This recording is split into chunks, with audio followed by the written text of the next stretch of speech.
యాకోబు పత్రిక 1వ అధ్యాయంలో కూడా చూసినట్లయితే 1:21 చూడండి ఒక్కసారి. అందుచేత సమస్త కల్మషమును విర్రవీగుచున్న దుష్టత్వమును మాని లోపల నాటబడి మీ ఆత్మను రక్షించడానికి శక్తిగల వాక్యమును సాత్వికముతో అంగీకరించాలి. ఇందాకేమో పరిపూర్ణంగా మరి అంగీకరించినప్పుడు మాత్రమే నీ హృదయంలో కార్యం జరుగుతుందని చెప్పారు. ఇక్కడ సమస్త దుష్టత్వం మానేసేయాలంట. అది సమస్త కల్మషమును విర్రవీగుతున్న దుష్టత్వం. దుష్టత్వం కూడా విర్రవీగుతున్న దుష్టత్వం అంటే అంత భయంకరమైన ప్రవర్తన. మన ప్రవర్తనలో దేవుని నమ్ముకోకపోతే అలా ఉంటుంది, కానీ తెలియదు మనం అలా ఉన్నామనే విషయం మనకు తెలియదు అనమాట. కాబట్టి ఆ సమస్త కల్మషమును విర్రవీగుతున్న దుష్టత్వమును మాని లోపల నాటబడిన ఆత్మలను రక్షణ శక్తి గల వాక్యము, ఆత్మలను రక్షించే శక్తి గల వాక్యం. ఆ వాక్యాన్ని తీసుకున్నప్పుడు, గైకొన్నప్పుడు, అవలంబించినప్పుడు నీ హృదయం సంపూర్ణంగా మారుద్ది. వాక్యమే దేవుడై ఉన్నాడని మనం మాట్లాడుకుంటున్నాం కదా. ఆ దేవుని వాక్యం చాలా చోట్ల విభజిస్తుందంట. కీళ్లను, మూలుగులను, సమస్తలను దూరెళ్తుందంట. అంటే అంత లోపలికి వెళ్ళిపోయి హృదయాంతరంగాల్లో మనలో మార్పు తీసుకొస్తుంది. దేవుని వాక్యం ఎడల నువ్వు శ్రద్ధ కలిగి చదివి విని దాన్ని యాక్సెప్ట్ చేసినప్పుడు దేవుని వాక్యం అంత బలమైన కార్యం నీలో జరిపించడం వల్ల నువ్వు ఆ విర్రవీగుతున్న దుష్టత్వం అంతా పోయి నీలో ఒక గొప్ప మార్పు. ఆయన పరిశుద్ధ ఆలయంలో నివసింపదగ వాడెవడు గుడారంలో మాట్లాడుకుంటూ వస్తున్నాం. మనం ఇలాంటి ఇంత దుష్ట హృదయంతో ఆయన దగ్గర ఎక్కడ ఉండగలమండి? ఉండలేం కదా. మనం అనుకుంటాం చాలా మంచోళ్ళమని, కానీ కాదు అని దేవుని వాక్యం స్పష్టంగా సెలవిస్తాం. అవన్నీ పోవాలంటే దేవుని వాక్యం ద్వారా కడగబడాలి, యేసు రక్తం ద్వారా కడగబడాలని దేవుని వాక్యం సెలవిస్తుంది. కనుక మనం దేవుని వాక్యాన్ని నమ్మి హృదయంలోకి తీసుకోవాలి. అప్పుడు మాత్రమే మనం దేవుని దగ్గర నివసించడానికి యోగ్యులంగా ఉండగలము అని చెప్పి దేవుని వాక్యం సెలవిస్తూ ఉంది. కనుక ప్రేమేంటి వాళ్ళు ఇక్కడ ఏమంటున్నారు అంటే, యథార్థమైన ప్రవర్తన కలిగి నీతిని అనుసరించుచు హృదయపూర్వకముగా పరిశుద్ధత ఎవరెవరు నివసిస్తారు, ఎవరు నివసించగలరని మనం మాట్లాడుకుంటూ వస్తున్నాం. యథార్థమైన ప్రవర్తన, యథార్థంగా ఉండాలి. నువ్వు చెప్పేదే చెయ్యాలి, చేసేదే చెప్పాలి, అంతేగాని నీ ఇష్టానుసారంగా లోపల ఒకటి బయట ఒకటి ఉంటే అది ఏమాత్రము దేవుడు మెచ్చడు అని దేవుని వాక్యం సెలవిస్తూ ఉంది.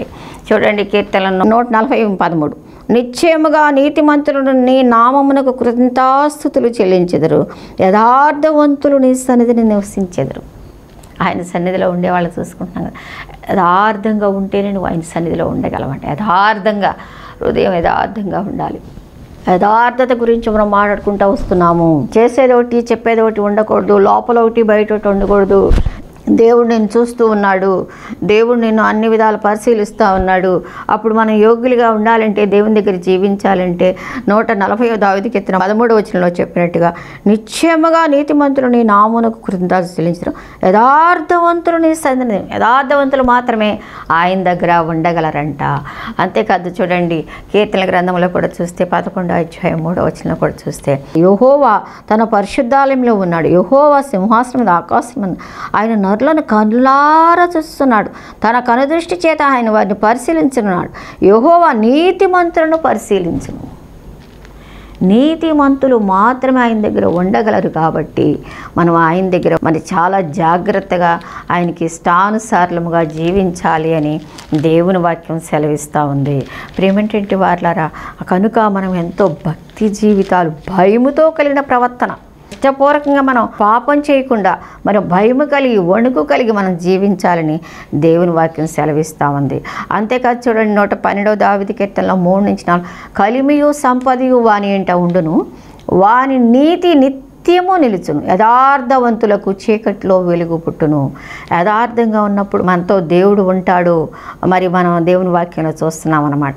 యథార్థవంతులు ఆయన సన్నిధిలో ఉంటారంట. అంటే ఆయనతో, ఆయనలో ఆయన ఫెలోషిప్ కలిగి, ఆయన సహవాసము కలిగి మనం యథార్థంగా ఉన్నప్పుడు ఇంకా మనం ఏమై ఉండదు. చూడ పిల్లలు ఎప్పుడైనా తప్పు చేయలేదనుకోండి, పొరపాటు చేయలేదనుకోండి, అమ్మ నాన్న వచ్చేపటికల్లా ఆయ్ మమ్మీ, ఆయ్ డాడీ అని అంత ధైర్యంగా ఎదురొస్తారు. అని వాడు ఇచ్చిన హోంవర్క్ చేయలేదు, లేకపోతే ఏదో పొరపాటు చేశాడో, లేకపోతే ఏదో గాజు గ్లాస్ బద్దలు కొట్టాడో లోపల, లేకపోతే గుడ్డు బద్దలు కొట్టాడో, ఏదో చెప్పిన మంచి లేదో అనుకో కాముగా మరి ముసిబెట్టి పొడిగా ఉంటాడనమాట అమ్మ నాన్న వచ్చేప్పటికి. మా పిల్లలు అలాగే చేసేవాళ్ళు. రేపటి చేసేప్పటికి ఇప్పుడు ముగ్గురిని వదిలిపెట్టేసి మేము సావుకి వెళ్ళినప్పుడు మంచిగా నమ్మకంగా ఉండేవాడు. మా మమ్మీ డాడీ వచ్చే వరకు వచ్చి ఉండి తలుపు తీసి హాయ్ మమ్మీ అని చెప్పేసి ప్రైజ్ లాడని చెప్పేసుకుని గుడ్ నైట్ చెప్పుకుని పడుకునేవాడు.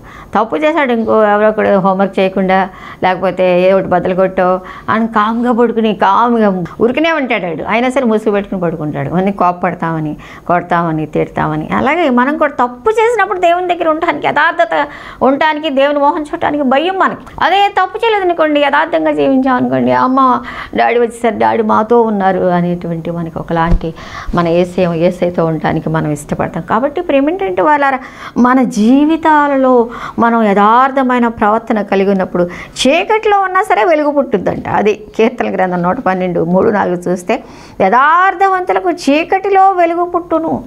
చీకటి కొన్ని జీవితాలు ఇబ్బందులు, మన చీకటి, మన లోకం పరిస్థితులు ప్రతికూలంగా ఉంటాయి, అనుకూలంగా ఉండవు. చీకటి అయినా వెలుగు అయిన దేవుడు మనతో ఉండడం ద్వారా మనకి వెలుగుగా అనిపిస్తుంది. ఆ చీకటినంతని వెలుగుగా మార్చేస్తాడు. పరిస్థితుల్లో ఆ చీకటి బ్రతుకుల్లో నుండి కూడా మనల్ని వెలుగులోకి తీసుకెళ్ళి మనల్ని నెమ్మదిస్తాడు, ప్రశాంతత ఇస్తాడు. కాబట్టి యథార్థంగా మనం దేవునితో ఉన్నప్పుడు ఆయన గుడారంలో జీవించి మనం సంతోషంగా ఆయనతో ఉంటాము. అంతేకాదు చూడండి, దేవుని వాక్యం ఏమైనా సెలవిస్తూ ఉందంటే సామెతల గ్రంథంలో కూడా చూడండి, సామెతలు 2:7 కూడా చూస్తే దేవుని వాక్యం ఏమైనా సెలవిస్తుందంటే ఆయన యథార్థవంతులను వర్ధిల్ల చేయును, యుక్త మార్గము తప్పక నడుచుకుని వారికి ఆయన కేడముగా ఉండును. ఆయన యథార్థవంతులను వర్ధిల్ల చేస్తాడు. మనం యథార్థంగా ఉన్నప్పుడు చీకట్లో ఉన్నా సరే వెలుగులోకి నడిపిస్తారన్నాయి, వెలుగుగా మారుస్తారని మనం మాట్లాడుకున్నాం. ధైర్యంగా ఉంటుంది దేవుని దగ్గర ఉంటున్నప్పుడు అని మాట్లాడుకుంటున్నాం. ఆ తర్వాత ఏమంటున్నాడంటే ఆయన యథార్థవంతుడు వర్ధిల్ల చేస్తాడంట. చూడండి, ఒక్కోసారి ఎంత కష్టపడ్డా చిరిగిపోయిన సంచిలో వేసినట్టుగా ఉంటాయి మన జీతాలు, మన ఇన్కమ్, మన రాబడి. మనకి అసలు ఎంతో బాధ ఇబ్బందిగా ఉంటుంది అనమాట. కానీ ఆయనైతే వర్ధిల్ల చేస్తాడు. ఆయన సన్నిధిలో మనం యథార్థంగా జీవిస్తూ ఆయనకి ఇష్టముగా, ఆయనకి ప్రియులముగా మనం దేవుని భాగాన్ని దేవునికి ఇచ్చేసి, మరి మిగిలిన ప్రభా ఇదిగో నీ భాగం నీకు ఇచ్చా, మిగిలింది ఇదిగో దీన్ని ఆశ్రదించండి, ఈ మాసం అంతా ఈ పనులన్నిటికీ సరిపడినట్లుగా దీవించి వర్ధిల్ల చేస్తాడు. చక్కగా దినదినము ఆ కొద్దినే మన ఆశ్రదిస్తాడు. 5 రొట్టెలు 2 చిన్న చేపల్లాగా మన అవసరాలన్నీ తీర్చబడినట్లుగా. ఎందుకంటే మనం యథార్థంగా ఉంటున్నాం దేవుని సన్నిధిలో. ఆఫీసులో కానీ, ఇంట్లో కానీ, భార్యతో కానీ, బిడ్డలతో కానీ, ఫ్రెండ్స్తో కానీ, ఏ విధంగా సరే ఎక్కడైనా మన దేవుని యొక్క లక్షణం అది. అందుకని మనం యథార్థంగా ఉన్నప్పుడంట దేవుడు మనకి తోడుగా ఉండి నడిపిస్తారు. అలాగే 14వ అధ్యాయము సామెతలు 11వ వచనంలో కూడా చూసుకుంటే దేవుని వాక్యంలో ఏమని వ్రాయబడి ఉందంటే భక్తిహీనుల నిర్మూలమగును, యథార్థవంతుల గుడారము వర్ధిల్లును. ఒకని ఎదుట సరైనదిగా కనపడు మార్గము కలదు, అయితే తొదకు అది మరణమునకు. మనం అనుకుంటాం ఇది చాలా బాగుంది కదా, ఇది లేదు. దేవుని వాక్యానుసారంగా జీవించినప్పుడు మాత్రమే మనము సరి అయిన మార్గంలో మనం వెళ్ళగలము. కనుక ప్రియమేంటంటే వారులారా, మనం అనుకుంటాము ఇది యథార్థమైన మార్గం, ఇది బాగుంది, చాలా బాగుంది అనుకుంటాం. లేదు, వాక్యపు వెలుగులో మనం చూసుకోవాలి. దేవుని ఆత్మ వెలుగులో మనల్ని మనం పరిశీలించుకోవాలి. ఎలాగ ఉన్నామో మనల్ని మనం పరిశీలించుకోవాలి. అందుకు చూడండి, దేవుని వాక్యం 28 సామెతల్లో 6వ వచనంలో కూడా చూసి యథార్థముగా ప్రవర్తించు దరిద్రుడు వాసి, వంచకుడైన ధనము సంపాదించిన వానికంటే యథార్థముగా ప్రవర్తించు దరిద్రుడు వాసి. వంచన చేసేటువంటి వంచన చేసి ధనం సంపాదిస్తారు. చాలా మోసమే కదండి, లోకం అంతా మోసమే. ఎందుకంటే వాళ్ళకి దైవ భయం లేదు. నేను ఇలా చేస్తే ఎవరికి ఏంటి దేవుడికి ఇష్టం కాదు కదా, నాకేమన్నా తప్పు జరుగుద్దేమో, నష్టం జరుగుద్దేమో, దేవుడు నన్ను కొడతాడేమో, తిడతాడేమో, అసలు ఆ భయం, దైవ భయం లేదు కదా లోకస్తులకి. లోకంలో ప్రజలకి వాళ్ళకి భయమే ఉండదు. ఎంతసేపు ₹1 సంపాదించడమే చూసుకుంటా, ఏ విధంగానన్నా కానీ. వంచన చేసి ధనం సంపాదించుకొని వాడికంటే యథార్థంగా ప్రవర్తించు వాడే మేలు, పేదోడైనా సరే అని చెప్పేసి దేవుని వాక్యం సెలవిస్తూ ఉంది. కాబట్టి ప్రేమేంటంటే వంచకుడైన ధనము సంపాదించిన వారికంటే యథార్థముగా ప్రవర్తించు దరిద్రుడు వాసి.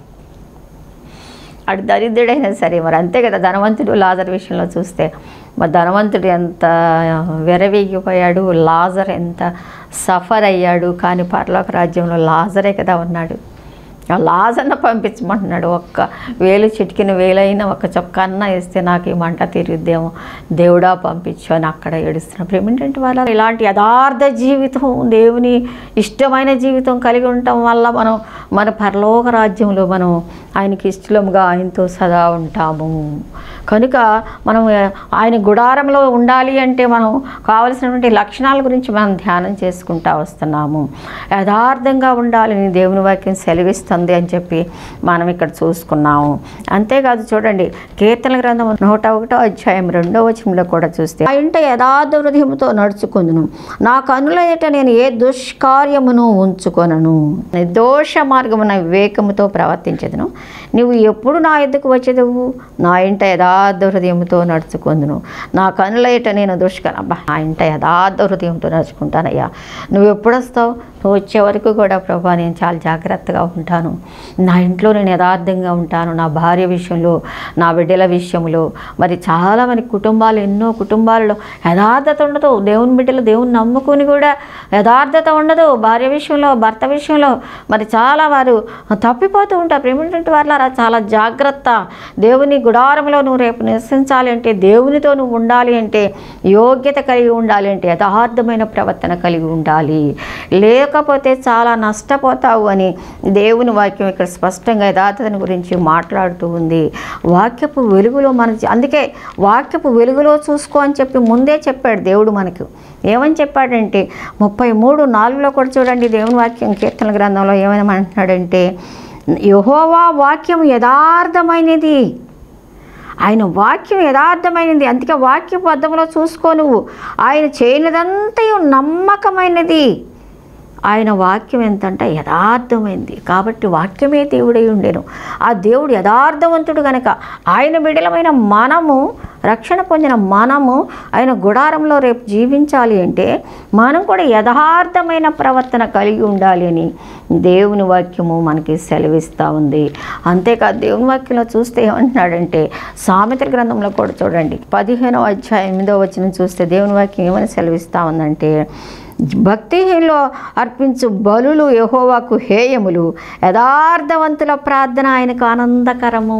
అబ్బా, ఎన్ని బలులు అర్పించినా భక్తిహీనులు అంటే భక్తి లేనివారు, దేవుడు లేనివారు ఎన్ని బలులు అర్పించినా అవి ఆయనకి ఇష్టం ఉండవంట.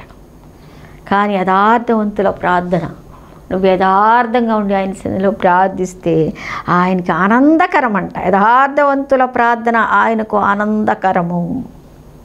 అబ్బా, మనం ప్రార్థన చేస్తే కూడా ఆయన ఆనందపడిపోతాడు. ఆయన నా బిడ్డ నా దగ్గరికి వచ్చింది, నా బిడ్డ నన్ను వేడుకుంటుంది, నా దగ్గరికి వచ్చింది, నేను కావాలని ఆయన ఎంత ఆనందపడిపోతారంట నువ్వు యథార్థంగా ఉన్నప్పుడు. మరి కనుక యథార్థంగా ఉండి ప్రార్థించే నీ జీవితంలో ఎటువంటి పరిస్థితులైనా సరే ఆయన నీ యొక్క స్థితిగతులను మార్చి చక్కని జీవితాలను ఇవ్వడానికి ఆయన ఇష్టపడుతూ ఉన్నారు. ప్రేమేంటి వాళ్ళారా, యథార్థమైన ప్రవర్తన కలిగి ఉండాలి. యెహోవా నీ గుడారంలో అతిథిగా ఉండదగిన వాడెవడు, నీ పరిశుద్ధ పర్వతం మీద నివసింపదగిన వాడు, యథార్థమైన ప్రవర్తన కలిగి నీతిని అనుసరించుచు హృదయపూర్వకంగా నిజం పలుకువాడే. 2వ వచనం చూసి నీతి అనుసరించాలి. యథార్థత గురించి మాట్లాడుకున్నాం, నీతిని అనుసరించాలి. అప్పుడు మాత్రమే మనం దేవునితో ఉండగలం. నీతి అంటే ఏంటి అసలు?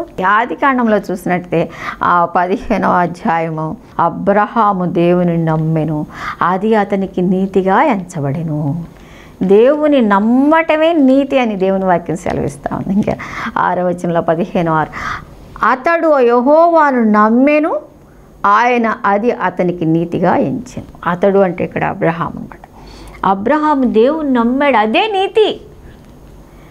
దేవుని నమ్మడమే నీతి, దేవుని కలిగి ఉండడమే నీతి. అదే ఇంకా మన నీతి అంటే ఇంకా దానికి డెఫినేషన్ లేదు, ఆయన నమ్మడమే నీతి అన్నమాట, హైయెస్ట్. కాబట్టి దేవుని నమ్ముకుని నువ్వు మరి జీవించినట్టయితే, దేవుని నమ్ముకున్నప్పుడు, దేవుని జీవితంలో కలిగి ఉన్నప్పుడు ఆటోమేటిక్గా నీకు ఆయన యొక్క లక్షణాలు వచ్చేస్తాయి.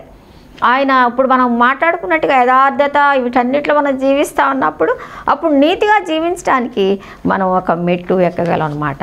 కాబట్టి దేవుని వాక్యం ఏమని సెలవిస్తూ ఉందంటే, ఆయన నమ్ము, ఆయన హృదయంలోకి తీసుకో, అదే నీతి. అబ్రహాము దేవుని నమ్మెను, అది అతనికి నీతిగా ఎంచబడను అని దేవుని వాక్యం సెలవిస్తూ ఉంది. అదేవిధంగా 1 యోహాను పత్రిక 2వ అధ్యాయం 29వ వచనంలో కూడా చూస్తే, ఆయన నీతిమంతుడని మీరు ఎరిగి ఉన్నాడలా నీతిని జరిగించు ప్రతివాడును ఆయన మూలముగా పుట్టినవాడని ఎరుగుదుము. ఆయన మూలంగా పుట్టినవాడు నీతిని జరిగిస్తాడు. అంతే, ఎందుకంటే ఆయన నీతి కదా, ఆయనే నీతి కదా.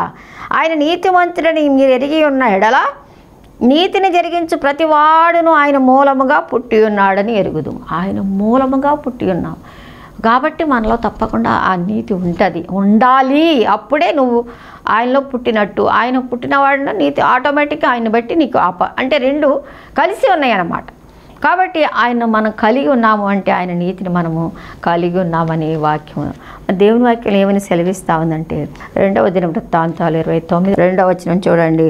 అతడు తన పితరుడగు దావీదు చర్యలంతటి ప్రకారము యెహోవా దృష్టికి యథార్థముగా అంటే నీతిగా ప్రవర్తించాడు. అతడు తన పితరుడకు దావీదు చర్యలు అంటే ఆయన ప్రకారం అంటే తన పితరులు నీతిగా నిందారహితులుగా ఎవరో హిజ్కియా ఏలన ఆరంభించినప్పుడు అని మాట్లాడుతూ హిజ్కియా 25 ఏండ్ల వాడి 25 ఇయర్స్ 29 సంవత్సరములు యెరూషలేములో ఏలను. 25 ఏళ్ళు అంటే మంచి యంగ్ మ్యాన్ అనమాట. తన పితరుడైన దావీదు చేసే చర్యలంతటి ప్రకారం యెహోవా దృష్టికి యథార్థంగా, దేవుణ్ణి కలిగి ఉంటే నీతి అనుకున్నాం కదా, ఆయన దృష్టిలో యథార్థంగా జీవించాడు. తన పితరులు ఏవైతే మంచి చేశారో ఆ మార్గములో యవ్వన కాలంలో రాజయ్యి తను చాలా దేవునికి ఇష్టడుగా జీవించినట్టుగా ఇక్కడ దేవుని వాక్యం సెలవిస్తుంది. కాబట్టి ప్రేమేంటంటే వాళ్ళ దేవుని నీతిని మనం కలిగి ఉన్నప్పుడు మనకు అట్టి భాగ్యం దేవుడు ఇస్తాడు, అట్టి స్థితిని మనకు దేవుడు ఇస్తాడు. కనుక దేవుని నీతిని మనం కలిగి ఉండి రేపు ఆయన గుడారంలో నివసించడానికి యోగ్యులంగా మనం జీవించుదుము గాక. అంతేకాదు చూడండి 2వ దినవృత్తాంతం 31:20లో కూడా చూస్తే దేవుని వాక్యం ఏమని సెలవిస్తుందంటే, హిజ్కియా యూదా దేశం అంతటను ఇలాగ జరిగించి తన దేవుడైన యెహోవా దృష్టికి అనుకూలముగాను యథార్థముగాను నమ్మకముగాను పని చేయొచ్చు. ఇందాక మనం మాట్లాడుకున్నాం, యథార్థంగా నమ్మకంగా తన పితరులు చేసినట్టుగా యెహోవా దృష్టికి అనుకూలంగా. మన పితరులు కూడా మరి అలాగ దేవుని యొక్క మార్గంలో నీతిని అనుసరించి వెళ్ళారు. మనం చాలామందిని చూసినప్పుడు నీతి మార్గంలో వెళ్ళిన వారుగా ఉన్నారు. వారిని మనకి దేవుడు మన కోసం ఎత్తి రాయించారనమాట. యవ్వన కాలంలో ఎలాగ నీతిగా జీవించాలి. రాజ్యం ఒక రాజ్యమే కాదు, ఒకవేళ నువ్వు ఒక కాలేజీలో లేక ఒక ఆఫీసులో ఒక అధికారివిగా నీకు ఉన్నతమైన స్థలమును దేవుడు ఇచ్చినప్పుడు ఎంత నమ్మకంగా నీతిగా యథార్థంగా జీవించినప్పుడు మరి దేవుని యొక్క రాజ్యంలో రేపు కూడా ఆయన గుడారంలో అతిథిగా ఉంటావని దేవుని వాక్యం సెలవిస్తూ ఉంది. అంతే హృదయపూర్వకంగా నిజం పలకాలి, సత్యమునే అనుసరించాలి. అంతేగాని మన ఇష్టానుసారంగా మనం జీవించినప్పుడు చాలా మన నష్టం పొందుతాం. నీతి గురించి మనం మాట్లాడుకుంటూ వస్తున్నాం. ఇక్కడ కూడా చూస్తే యోబు విషయంలో కూడా చాలా దేవుడు ఎంత గొప్ప మాట చెప్తాడో చూడండి. యోబు గ్రంథం 1వ అధ్యాయం 1వ వచనంలో కూడా చూస్తే యోబు మరి ఆ ప్రాంతంలో ఆయన ఒక్కడ నీతివంతుడని దేవుడు ఎంత గొప్పగా చెప్పుకుంటున్నాడో చూడండి. యోబు గ్రంథము 1వ అధ్యాయం 1వ వచనం, ఊజు దేశమందు యోబు అని ఒక మనుష్యుడు ఉండెను. అతడు యథార్థవర్తనుడును న్యాయవంతుడునై దేవుని యందు భయభక్తులు కలిగి చెడుతనము విసర్జించిన వాడు. దేవుని గ్రంథంలో ఆయన పేరు రాయబడి ఉందంటే దేవుడు ఎంత ఆనర్ చేస్తున్నాడో చూడండి. ఆ మనుష్యుడు అతడు యథార్థవర్తనుడు న్యాయవంతుడు దేవుని యందు భయభక్తులు కలిగిన చెడుతనమును విసర్జించాడు.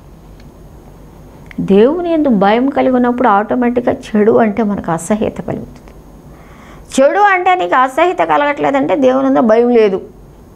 అది దేవుని యందు భయం లేకపోతేనే నీ ఇష్టానుసారంగా జీవిస్తావు అనమాట. ఎప్పుడైతే దేవునిలో భయభక్తులు కలిగి అలాంటప్పుడు నువ్వు ఆయన గుడారంలో ఉండడానికి అర్హత లేదు నీకు. కనుక ఆయన గుడారంలో అతిథిగా జీవించాలి అంటే దేవుని వాక్యం బట్టి ఏం చేస్తుందంటే ఆయనకి ఇష్టముగా మనము చెడుతనాన్ని అసహించుకొని మరి దేవునికి ఇష్టలుగా మనం జీవించినప్పుడు మాత్రమే ఆయన మనల్ని ఆయన సన్నిధిలో ఉంచుకుంటారని దేవుని వాక్యం సెలవిస్తూ ఉంది. అంతేకాదు చూడండి లూకాసు వార్త 1:6లో కూడా చూస్తే వీరిద్దరూ ప్రభు యొక్క సకలమైన ఆజ్ఞల చొప్పున న్యాయ విధుల చొప్పున నిరపరాధులుగాను నడుచుకొనుచు దేవుని దృష్టికి నీతిమంతులై ఉండిరి. దేవుని దృష్టిలో నీతిమంతులు, పితరుల గురించి మనం చూసుకుంటున్నాం అనమాట. ఇలాగ నీతిమంతులుగా ఉండటం వల్ల ఎన్ని మేళ్ళు పొందారు, దేవుని చేత వాడబడ్డారు, దేవుడు ఎలా నడిపించారు, దేవుడు ఎలా ఆనర్ చేశారు అన్న విషయం గురించి నీతిమంతులంగా మనం ఉండాలి. ఎలిజబెత్, జకర్యాలు మరి పెద్దవాళ్ళు, మరి జకర్యా గారు, ఎలిజబెత్ గారు దేవుని యొక్క సేవ చేస్తూ ఉన్నారు. అలాంటి వీరిద్దరూ ప్రభు యొక్క సకలమైన ఆజ్ఞల చొప్పున అన్ని ఆజ్ఞలు పాటించే విషయంలో ఒక్కోసారి మనం తప్పిపోతూ ఉంటాం. వీళ్ళు సకలమైన ఆజ్ఞల చొప్పున నడుచుకుంటున్నారంట. సకలమైన ఆజ్ఞలను నడుచుకొంచు, న్యాయ విధుల చొప్పున నిరపరాధులుగా నడుచుకొనుచు. అపరాధం ఏది ఎక్కడ లేదు వాళ్ళ జీవితాల్లో. చూద్దామన్నా దేవుని దృష్టిలో నీతిమంతులుగా ఉన్నారు. ప్రియమైన వాళ్ళారా, దేవుని దృష్టిలో ఎలా ఉన్నావు? దేవుడు చూస్తే నా బిడ్డ నీతిగా జీవిస్తున్నావు, నాకులాగా చక్కగా నేను దేవుని వాక్యానుసారంగా జీవిస్తున్నావు నా బిడ్డ అని దేవుడిని గురించి చెప్పు. నా దగ్గర నా గుడారంలో అతిథిగా ఉండేది నువ్వే హ్యాపీగా నాతో ఉండొచ్చు అని చెప్పగలుగుతున్నాడా దేవుడు?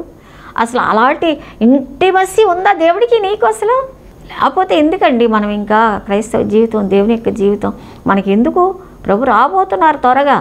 మనం మొదటగా అవన్నీ మనం కలిగి ఉండాలి. ఇక నీతిని అనుసరించి మనం జీవించాలని మనం మాట్లాడుకుంటూ వస్తున్నాము. ఈ పెద్ద వయసులో ఈ జకర్యా, ఎలిజబెత్లు కూడా నిజంగా వీరికి సంతానం కూడా లేదు.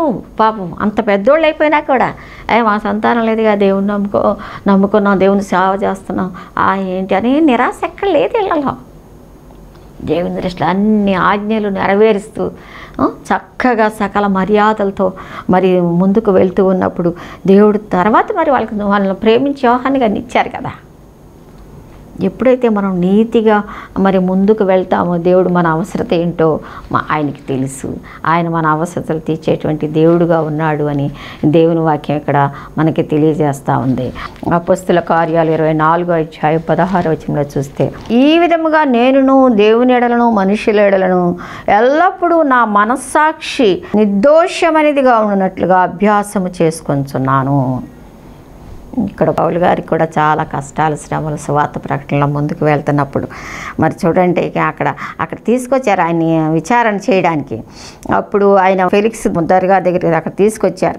అక్కడ చూడండి 24:3 మహాఘనత వహించిన ఫెలిక్సా, మేము తమ వలన ఎంతో నెమ్మది అని చెప్పేసి ఇక పౌలు గారి మీద చాలా నింద మాపడానికి వీళ్ళందరూ తీసుకొచ్చి మహాసభ ఎదుట నిలబెట్టినప్పుడు అవన్నీ చెప్పేసేసారు, ఉన్నాయి లేని అని నేను చెప్పినప్పుడు. అప్పుడు 10వ వచనంలో, అప్పుడు అధిపతి మాటలాడుమని పౌలుకు సైగ చేయగా అతడు ఇలాగ మాట్లాడుతూ వచ్చాడు. ఎంత చక్కని మన గతంలో కూడా ధ్యానం చేసాం పౌలు గారు మాట్లాడటం ఇవన్నీ కూడాను.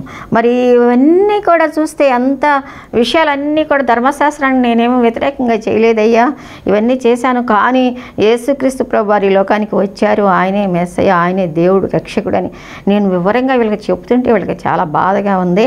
అంతేగాని నేను చేసిన తప్పేం లేదండి అని చెప్పి తను ఉన్న విషయాన్ని అంతటిని వివరంగా చెప్పుకున్నాడు. ఇప్పుడు 16వ వచనంలో మన పాయింట్, ఈ విధముగా నేనును దేవుని ఎడలను మనుష్యుల ఎడలను ఎల్లప్పుడూ నా మనస్సాక్షి నిర్దోషమైనదిగా ఉన్నట్లు అభ్యాసం చేసుకోవచ్చు. ఎంత తేటగా మాట్లాడుతున్నాడో చూడండి. ఒక అధికారి ముందు కూడా ఎంత తేటగా మాట్లాడాక ఇది ధైర్యం దేవుడు ఇచ్చాడో చూడండి అసలు ఈ పౌలు గారికి. నేను కూడా నా మనస్సాక్షిని, ఏమిటంటే వాళ్ళ మనస్సాక్షిని మనం చాలా జాగ్రత్తగా కాపాడుకోవాలి. మనస్సాక్షి మనల్ని, దేవుని ఆత్మ లోపల మనల్ని శోధిస్తూ ఉంటుంది, చెప్తా ఉంటుంది, తప్పు నువ్వు ఇది చేస్తున్నావు, ఇలా చేస్తున్నావు, ఇది రాంగ్ చేస్తున్నావు కుమారుడా, ఇదిగో తప్పు చేస్తున్నావు, ఇదిగో నా ఆత్మకి విరోధమైంది, ఇదిగో మనస్సాక్షిని నీకు చెప్తున్నా కానీ వ్యతిరేకంగా చేస్తున్నావు అని మనం గద్దిస్తూనే ఉంటాడు దేవుడు. అయినా సరే అందుకే దేవుని వాక్యంలో చాలా మనస్సాక్షిని చంపుకుని ఎంతోమంది భ్రష్టులైపోయారు. మనకు హెచ్చరిక చేస్తూ ఉంటుంది మనస్సాక్షి లోపల, మన ఆత్మ చెప్తూ ఉంటుంది, నువ్వు తప్పు చేస్తూ ఉంటే వెళ్ళబాక, ఇది రాంగ్ వే, నువ్వు మెలకుండా వెళ్ళిపో, నువ్వు ఇది తప్పు మార్గం, నేను చెప్తున్నాను విను అని ఎన్నోసార్లు మనల్ని హెచ్చరిస్తూ ఉంటుంది. కానీ మనం వినం. కానీ పౌలు అంటున్నాడు, నా మనస్సాక్షి నిర్దోషమైనదిగా ఉన్నట్లు అభ్యాసం చేసుకుంటున్నాం. ప్రేమేంటి వాళ్ళ నీతిగా జీవించడానికి మనం దేవుని ఆత్మ మన మనస్సాక్షితో మనకు చెబుతూ ఉన్నప్పుడు మనం వినాలి, లోబడాలి, కష్టంగా ఉన్నా సరే. అందుకే ఇదే త్రోవ దీనిలో నడువని ఎల్లప్పుడూ స్వరం వినబడతా ఉంది. మనం ఉదయకాలం ప్రభుత్వంలో మనం కనిపెట్టుకున్నప్పుడు, ప్రార్థన చేసుకున్నప్పుడు దేవుడు మనతో మాట్లాడుతూ అంత టైం మనం దేవుని దగ్గర గడపాలి. లేకపోతే ఈ లోకంలో, భయంకర లోకంలో మనం తప్పిపోతాం, తొలగిపోతాం, పడిపోతాం, అవినీతి పాలైపోతాం. నీతిగా జీవించాలి, కష్టమైనా సరే. ఎందుకంటే దేవుని యొక్క లక్షణం అది. దేవుని సన్నిధిలో ఉండడానికి మనకు అవసరం, మన క్వాలిఫికేషన్గా మనం కలిగి ఉండాలి. కాబట్టి నీతిగా జీవించినప్పుడు మాత్రమే దేవుని పాదాల దగ్గర మనం నివసించగలము అని చెప్పేసి దేవుని వాక్యము సెలవిస్తూ ఉంది. కాబట్టి మనం నీతిని మనం కలిగి ఉండాలి, దేవుని నీతిని మనం కలిగి ఉండాలి. అప్పుడు మాత్రమే మనం రేపు నీతిమంతుడనే దేవుని దగ్గర నిలవగలము. కనుక ఇటువంటి నీతితో మనం ఉన్నప్పుడు మనకి ఏం జరుగుతుందో చూడండి. సామెతల గ్రంథము 11వ అధ్యాయము 4వ వచనంలో చూస్తే, నీతి మరణము నుండి రక్షించును. దేవుని నీతి అనేది మనం కలిగి ఉన్నప్పుడు మరణము నుంచి అబ్రహాము దేవుని నమ్మిన అతనికి నీతిగా ఎంచబడిన దేవుని నమ్ముతాం కనుక మనం మరణము నుండి, అంటే రెండవ మరణము నుండి మనం తప్పించబడతాము. దేవునికి ఇష్టలుగా ప్రియులంగా జీవించి ఆయన రాజ్యంలో జీవించడానికి మనకి అవకాశం ఉంటుంది. అంతేకాదు చూడండి, నీతిమంతుడు బాధ నుండి తప్పింపబడును. ఒకవేళ నన్ను బాధలు, కష్టాలు ఎన్ని మామూలుగా మనకు వస్తాయి అనుకోండి, వచ్చినప్పుడు ఏంటంటే దేవుడు మనల్ని తప్పించి విడిపిస్తాడు. అది దేవుడు మనల్ని తప్పించి విడిపించడానికి సిద్ధముగా ఉన్నాడు. నీతి మనల్ని బాధ నుంచి మనల్ని తప్పేస్తుంది. అంతేకాదు 10వ వచనంలో కూడా చూడండి, నీతిమంతులు వర్ధిల్లుట పట్టణమునకు సంతోషకరం. ఎప్పుడైతే నీతిమంతులు వర్ధిల్లుతారు కదా, ఎప్పుడు నీతిగా జీవించినప్పుడు మరి దేవుడు మనకి ఒక దీవెన, ఒక ఆశీర్వాదం, వర్ధిల్లుటకు మనకు ఒక దీవెన మనకు కలుగజేస్తాడు. కనుక మనం వర్ధిల్లుతూ ఉన్నప్పుడు పట్టణానికి ఆశీర్వాదం అంట, మనం ఉన్న ప్రాంతానికి ఆశీర్వాదం. ప్రియమైనటువంటి వారారా, దేవుడు మన కోసం ఏదైనా చేస్తాడు. దేవుని కోసం నీతిగా ఉన్నప్పుడు దేవునితో ఉన్న పట్టణానికి ఆశీర్వాదం. అంటే ఆ కాలేజీలో అప్పుడు వీళ్ళందరూ కలిసి 8 మంది ఉన్నారు. మొత్తం 8 మందికి వచ్చేసినాయి పోస్టులు, ఫుల్ టైం లెక్చరర్స్ పోస్ట్. మహా అయితే 2 ఉండేవాళ్ళు అంతే, మిగిలిన వాళ్ళందరూ వెళ్ళిపోయేవాళ్ళు. ఇంటర్వ్యూలు జరిగితే ఇంటర్వ్యూలు క్యాన్సిల్ చేసేసి యూనివర్సిటీ నుంచి ఆర్డర్స్. ప్రేమేంటి, మన కోసం దేవుడు ఏదైనా చేస్తాడు. పట్టణానికి, మన కాలేజీకి, మన ఆఫీస్కి, మన ఇంటికి మన ద్వారా ఆశీర్వాదం. అందుకే అంటాడు, యు ఆర్ చాలా బ్లెస్సింగ్. నువ్వే ఒక ఆశీర్వాదంగా ఉంటావు. ఎప్పుడైతే నువ్వు దేవుని కోసం జీవిస్తావో, నీతిగా జీవిస్తావో, ఆ నీతిని కలిగి జీవిస్తావో, నువ్వు ఒక ఆశీర్వాదంగా ఉంటావు. అలా ఉండడం వల్ల, జ్ఞానం గలవారు ఉండటం వల్ల పట్టణానికి ఆశీర్వాదం. మరి కనుక దేవుని వాక్యంలో మరి ఆ నీతిగా జీవించడం వల్ల ఆశీర్వాదం వచ్చింది. అంతేకాదు చూడండి 21వ వచనంలో కూడా చూసినట్టయితే, క్షేముగా భక్తిహీన శిక్ష తప్పదు, నీతిమంతుల సంతానము విడిపింపబడును. ఎప్పుడైతే నీతిమంతులంగా మనం జీవిస్తామో మన బిడ్డలు కూడా విడిపింపబడతారు.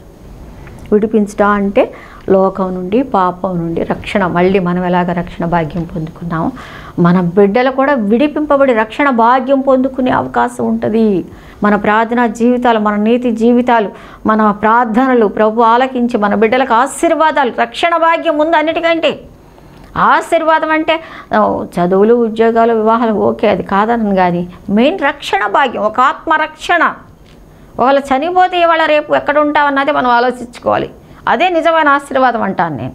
కాబట్టి నీతిమంతుల సంతానం విడిపింపబడతారంట. బంధకాల్లో నుంచి, లోకముల నుంచి, పాపముల నుంచి దేవుడు విడిపిస్తాడు. 11:37 సామెత, నీతిమంతులు భూమి మీద ప్రతిఫలము పొందుదురు. భూమి మీద కూడా ప్రతిఫలం పొందుతారు. ఎప్పుడు బాధలు, కష్టాలు, ఎప్పుడు ఏం లేదు అని రాసిపడాల్సిన పని లేదు. దేవుడు ఇక్కడ మనల్ని సిగ్గుపరచడు. ఇక్కడ కూడా మనకు ప్రతిఫలం ఇస్తాడు. ఎప్పుడైతే నీతిగా ఆయనకి ఇష్టంగా మనం జీవిస్తామో, నీతిగా జీవించడం వల్ల వచ్చేటువంటి ఆ ప్రతిఫలాలు మనము చూస్తూ ఉన్నాం. దేవుడు ఉద్యోగాలు వదిలిపెట్టి ప్రభు రమ్మన్నప్పుడు వచ్చి 91లో మరి వాళ్ళ వరకు మేమే కాదు ప్రభు, మా పిల్లలు కూడా ఈ గొప్ప పరిచర్య చేయాలి అని మా బిడ్డలను కూడా సమర్పించినప్పుడు చక్కగా 2 బిడ్డలు దైవ సేవకులు అయిపోయారు. 3 బాబుల్ని దేవునికి సమర్పించాం. 2వ వాడే సమర్పించుకోవాలా, బాప్తిసం తీసుకున్నాడు కానీ సేవకు సమర్పించుకోవట్లా, గవర్నమెంట్ జాబ్ చేస్తున్నాడు. ఎందుకంటే దేవుడు వదిలిపెట్టాడు. ఈ భూమి మీద కూడా మనకు ఆశీర్వాదం ఇస్తాడు. ఇది నాన్న మమ్మల్ని నిజంగా దేవుడు, మేము రిక్త హస్తాలతో ప్రభు సేవకు వచ్చినప్పుడు ఇప్పుడు వరకు కూడా 38 ఇయర్స్ మేము ఇంత దేవుని ప్రభు సేవలకు వచ్చి ఎప్పుడు దేవుడు ఉంటాయి, శ్రమలు ఉంటాయి, కష్టాలు ఉంటాయి, మనకు నేర్పిస్తూ ఉంటాడు. కానీ విడిచిపెట్టలేదు మనం దేవుడికి నేటి వరకు.